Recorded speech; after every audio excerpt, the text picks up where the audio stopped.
Sean bienvenidos a Escuchando Filosofía, el podcast de estudiantes del quinto semestre de la licenciatura en Filosofía de la Facultad de Humanidades de la Universidad de San Carlos de Guatemala. En este primer programa comentaremos el libro La Comunidad Filosófica, manifiesto por una universidad popular de Michael Onfray, traducido por Antonio García Castro y publicado en Madrid en el año 2008 por la editorial Guediza.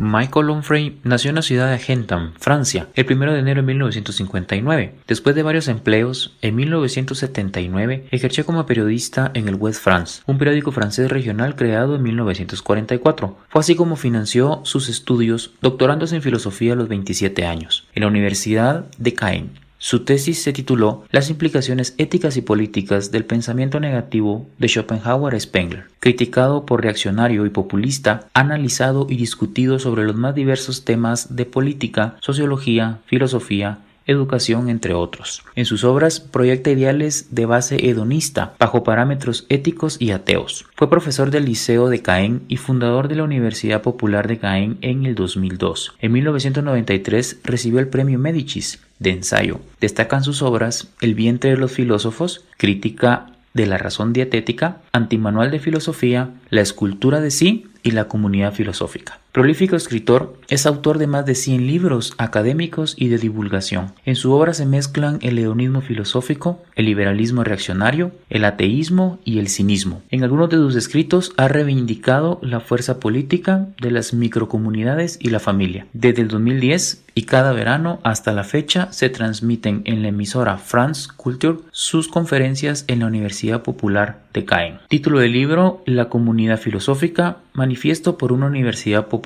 Las personas manejan diversas concepciones de la filosofía. Unos la ven como un medio para entender y reflexionar acerca del mundo que los rodea. Otros solo la ven como una disciplina que cursaron en bachillerato, al igual que la sociología o la historia. De hecho, una persona promedio solo identifica ciertos filósofos clásicos, identifica algunos períodos como la filosofía griega clásica, la filosofía medieval y la filosofía renacentista. Eso es resultado de una práctica curricular que los organismos que rigen la educación en los centros educativos han propiciado: relegar la filosofía a una asignatura más que no presente ningún beneficio. Parte de esta problemática es analizada por Michael Onfray en su libro La comunidad filosófica, manifiesto por una universidad popular. Este autor forma parte de una línea de intelectuales cercanos a la corriente individualista anarquista. Reivindica el libertinaje, el placer sensual, inspirado por los cirenaicos, los cínicos, los epicúreos y los filósofos como Lamartine, Deleuze y Foucault. Según él, la educación nacional enseña la historia oficial de la filosofía y no aprender a filosofar. De hecho, en su libro parte de una descripción del jardín de Epicuro. Esta es la escuela filosófica creada por el propio Epicuro a las afueras de la ciudad de Atenas, cerca del puerto El Pireo. La dinámica en esta escuela era bastante peculiar, pues al ser contemporánea de la Academia de Platón y del Liceo de Aristóteles, pretendía hacer llegar la filosofía a todos, no importando clase ni condición social. Fue bastante criticada porque en sus filas de alumnos se encontraban mujeres y esclavos, un hecho impensable para esta época. Bajo esta idea, Michael Onfray reflexiona en su libro acerca del momento que vive la enseñanza de la filosofía en esta época y sobre cómo se debería elevar la filosofía a un plano de mayor reflexión.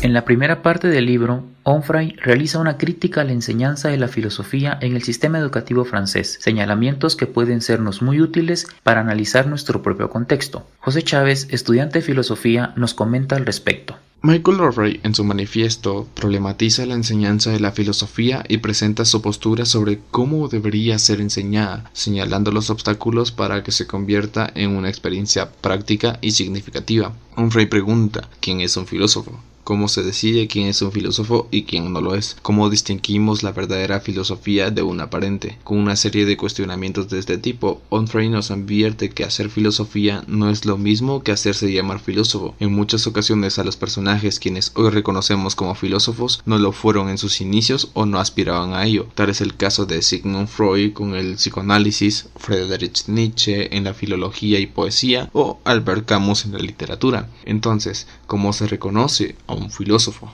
quienes quedan marginados. Quizá aquellos pequeños filósofos que no fueron tomados en cuenta, pero sí su filosofía. En mi opinión, creo que el filósofo no es solo un título oficial, sino aquel que puede defender y aportar conocimientos filosóficos. Freud dice que el filósofo es aquel que practica la filosofía, es decir, aquel que no solo plantea cuestionamientos y lanza teorías, sino aquel que vive acorde a accionar sobre su realidad y el entorno. Sócrates es uno de los mejores ejemplos de la no separación filosofía y vida. Él vivía preguntando y adquiriendo conocimiento, y viviendo con base a lo que iba aprendiendo y adoptando a su filosofía. Por lo tanto, se podría decir que Sócrates vivía su filosofía.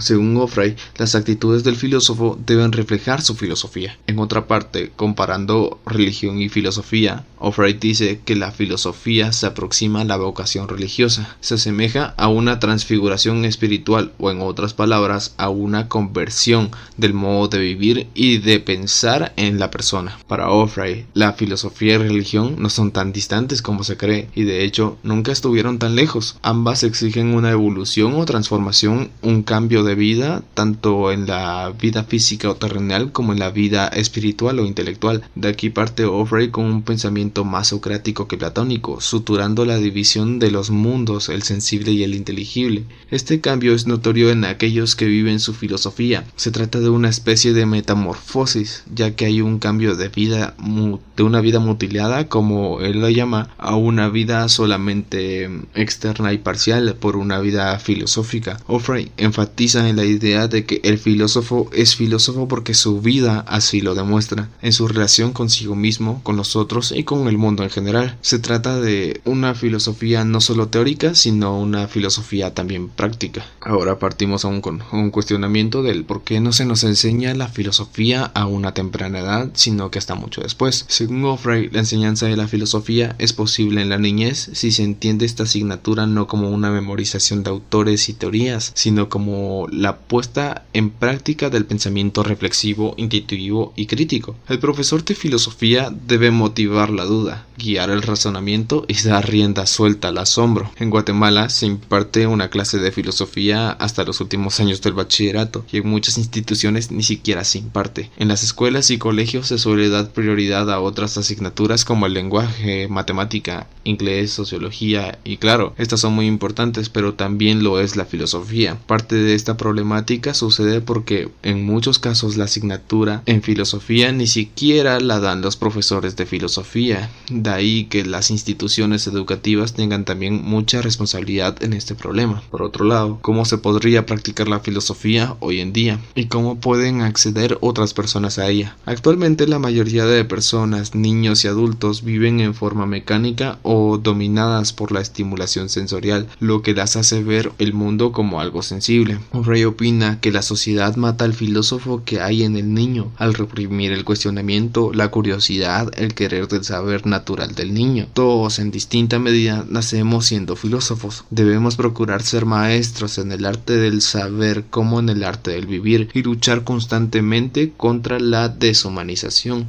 Cuando un niño pregunta, las respuestas del adulto suelen ser simples, suprimiendo el pensamiento autónomo, cuando lo que se debería de hacer es motivar la libertad de la persona, ayudarla a alcanzar una madurez en su pensamiento y en su forma de percibir el mundo. Lamentablemente, el pensamiento reflexivo en el adolescente y el adulto solo vuelve a aparecer en un momento de crisis existencial frente a la muerte o a la incertidumbre del futuro, y no en un momento de relajación de nuestra vida. Por otro lado, Ofray menciona algo que llama mi atención. Esto es sobre la filosofía y la televisión del siglo XX. Nos dice que cuando los filósofos eran invitados a los programas televisivos, estos programas se parecían más a una campaña publicitaria, formateando ciertos temas políticos y de consumo, y explotando el deseo del conocer de filosofía para adentrarse a un mercado de bolsillo y sin ideas. Es decir, que la filosofía en los medios de comunicación masivos corre el riesgo de llegar a carecer de posturas ético-políticas, preguntas relevantes y teorías que lleven a la crítica. Esto es, para Orfrey, hacer que la filosofía caiga muy bajo. Pero, ¿en realidad caímos tan bajo? Hoy en día contamos con la red global del Internet, medio en el que la filosofía puede caer en los peligros de los cuales nos advierte Orfrey. Por ello, es importante saber transmitir el interés por la filosofía, utilizando bien estos medios como herramientas pedagógicas, pero no como un fin en sí mismos, dejando de lado la mercantilización del pensamiento humano con el objetivo de elevar a las personas hacia la filosofía, interesando, motivando e invitando al público a conocer más, a reflexionar y a problematizar la realidad. En palabras de Orfrey, el filósofo debe identificar los flujos negativos y mortíferos de la sociedad para no convertirse en agente propagador. Una de las misiones de los filósofos actuales es el saber ser maestros para elevar a las personas hacia la filosofía y no al revés, y así ayudar a que ese filósofo al que acallamos en la niñez renazca en cada uno. Un encuentro filosófico, una conversión existencial, una decisión voluntarista, un trabajo sobre la consistencia de nuestro propio ser y la emergencia de una subjetividad. Eso es lo que supone el contrato filosófico. Platón absorbe y digiere a los individuos en su república, inmensa máquina que exige la mentira, la autoridad, el sometimiento, la obligación, la obediencia de mujeres, niños, personas débiles, poetas, de gente sin títulos, trabajadores o inoportunos. Epicuro, por el contrario, sublima la comunidad mediante individualidades libres, consentidoras, ligadas a promesas para alcanzar un carácter alegre, un temperamento apaciguado y fuerte. Michel Onfray, La comunidad filosófica, página 25.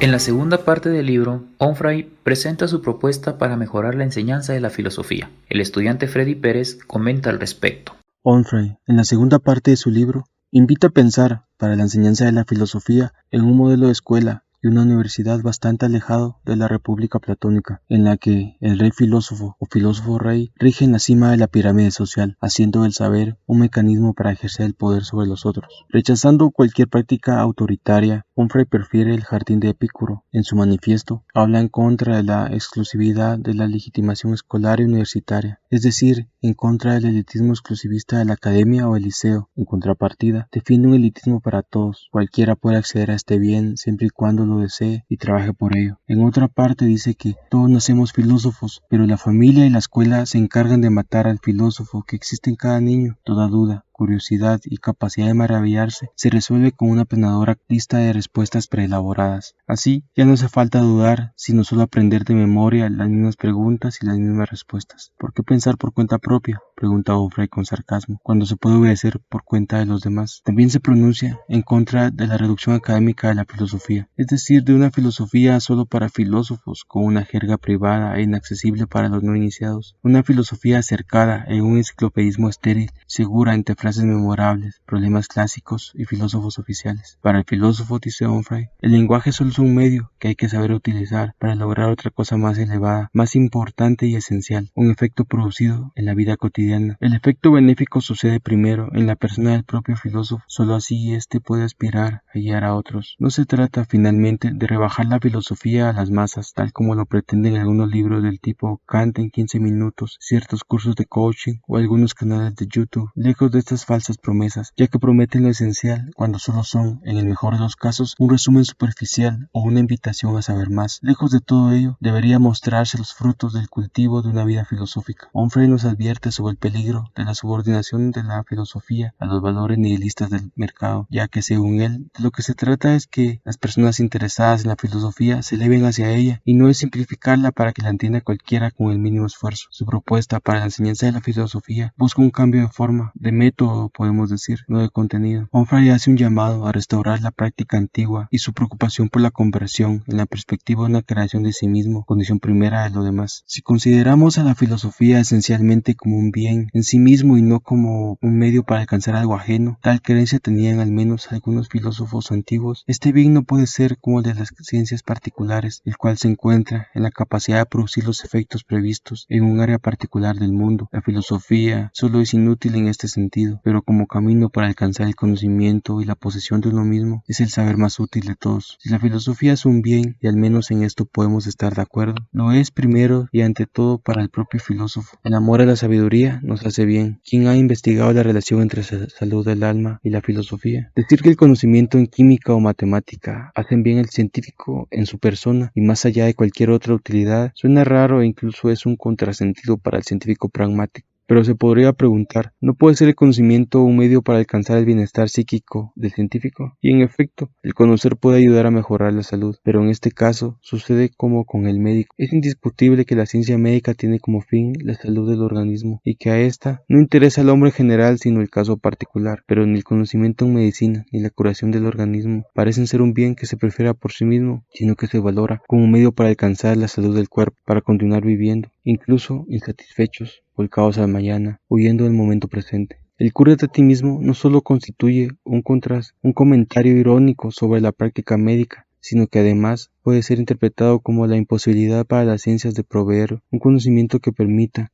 a las personas alcanzar su propio bien, la posesión de sí mismas. Un bien de esta naturaleza, que se basta a sí mismo, es un bien supremo y no se limita a curar tal padecimiento o a salvarnos de tal enfermedad, sino que debe arrancar de raíz el miedo a la muerte. Solo así se puede alcanzar una vida más plena. El conócete a ti mismo es el principio de la filosofía como sabiduría práctica, porque temer a la muerte no es otra cosa que creerse sabio sin serlo, dice Sócrates en la Apología de Platón. Platón y Aristóteles se alejaron cada vez más de la posesión de la sabiduría, del arte de vivir, que siempre acompañaba a los filósofos antiguos en sus indagaciones sobre el cosmos, y se decantaron por la búsqueda de la verdad pura y práctica, haciendo una separación entre vida y conocimiento, este priorizando el ser, aquel priorizando la sustancia. La purificación del alma en Platón tiene eco en Aristóteles como la definición del concepto, pero a diferencia de ellos, Sócrates, mediante la mayéutica, procuraba la salud a cualquiera que estuviera dispuesto a abandonar la causa de la enfermedad, el querer saber lo que no se sabe. Para él la curación de la ignorancia comienza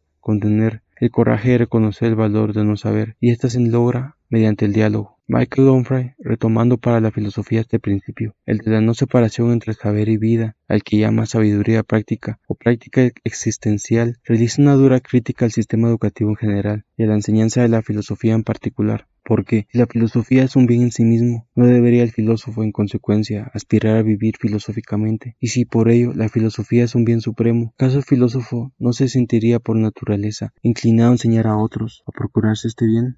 Epicuro propone una comunidad filosófica construida sobre la amistad. La filosofía no es exclusividad del gobierno de los otros, sino de quien solo aspira al imperio sobre sí mismo, no un poder sobre los otros, sino una potencia sobre la construcción de sí mismo, mediante la cual también se realiza el grupo. Los hombres se codean con las mujeres, los ricos se mezclan con los pobres, los jóvenes frecuentan a los viejos, los ciudadanos filosofan con los metecos, los hombres libres comparten el tiempo y el espacio con los esclavos. No puede haber comunidad más igualitaria y libertaria en la república. El individuo existe por la colectividad en el jardín. La comunidad solo existe por y para él. Michel Onfray, La comunidad filosófica, página 24.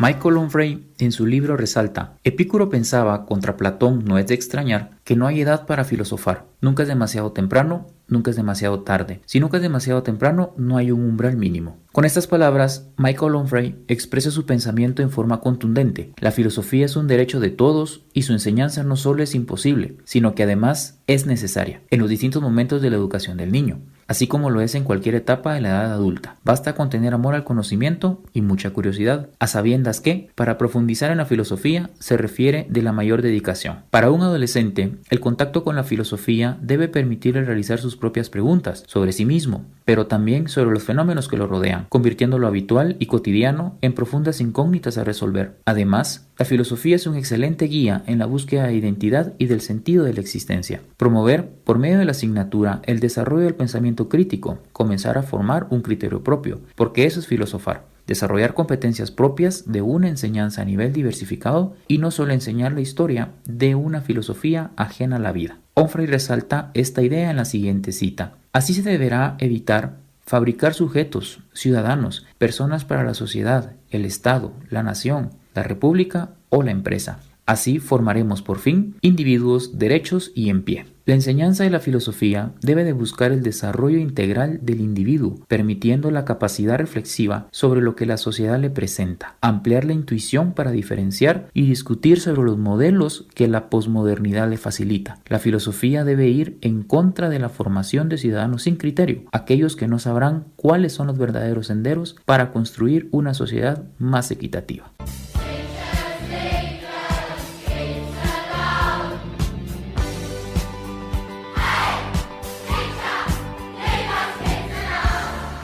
La filosofía es el deseo y el empeño por conocer la realidad y vivir en la verdad. Esta actitud filosófica de amor a la sabiduría es inmanente a la naturaleza humana. Se trata de un bien buscado por el ser humano debido a su propia esencia. El descubrimiento y la búsqueda de la verdad nos abre un horizonte de indagación infinita. Conocer y amar, contemplar y transformar es lo propio de una vida filosófica. Hemos escuchado distintas interpretaciones y las opiniones sobre el libro La Comunidad Filosófica, manifiesto por una universidad popular, del filósofo francés Michael Onfray. Sin duda, la enseñanza y el aprendizaje de la filosofía tiene un rol fundamental en el proceso de desarrollo humano, tanto individual como social. El profesor de filosofía juega un rol fundamental en la sociedad, por lo que debe tener una particular vocación y virtudes peculiares, a manera de motivar en el estudiante ese amor por el conocimiento. La cuestión del hacer del filósofo ha generado, a lo largo de la historia de la filosofía, distintas posturas. ¿Acaso lo hemos presentado algunas? Se habló del ideal de una vida filosófica y de cómo puede ayudar a evitar que la filosofía se convierta en una disciplina muerta.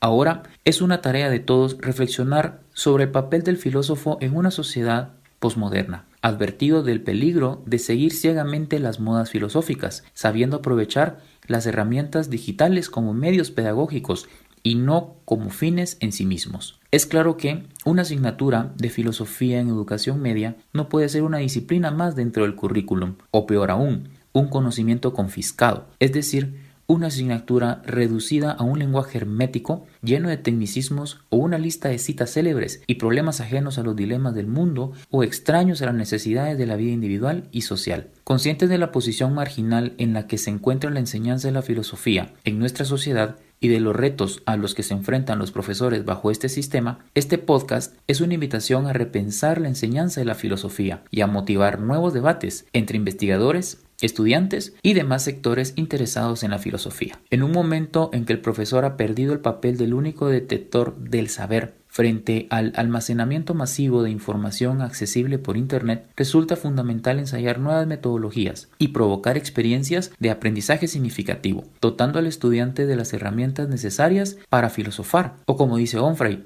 abrir una filosofía a los que les motiva un deseo de apoderarse de ella sin más perspectivas que la de trabajar sobre sí mismos, progresar para construir su subjetividad como una mónada soberana. Esperamos que este programa haya sido de su interés. Nos despedimos, hasta la próxima. Esperando que este programa haya sido de su agrado, nos despedimos no sin antes agradecer a las personas que hicieron posible este proyecto. En el diseño gráfico tenemos a Andrea Portillo, en edición de audio a Beatriz Ken, como moderador tenemos a Philip García, en la coordinación a Freddy Pérez y como producción de streaming a José Chávez. Agradecemos el apoyo de la licenciada Quina y a las autoridades universitarias, a David Chacón, el director del Departamento de Filosofía, y al decano de la Facultad de Humanidades, Walter Mazariegos. Dicho esto, nos despedimos y hasta la próxima. Las opiniones vertidas en este podcast son responsabilidad exclusiva de los comentaristas. Guatemala, mayo 2021.